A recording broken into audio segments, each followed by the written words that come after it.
నేనెల్లప్పుడూ యెహోవాను సన్నుతించెదన్, నిత్యము ఆయన కీర్తి నా నోట నుండున్.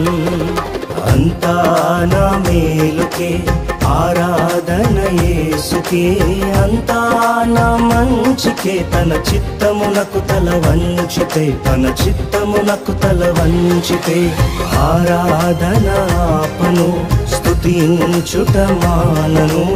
ఆరాధన ఆపను, స్తుతించుట మానను, స్తుతించుట మానను.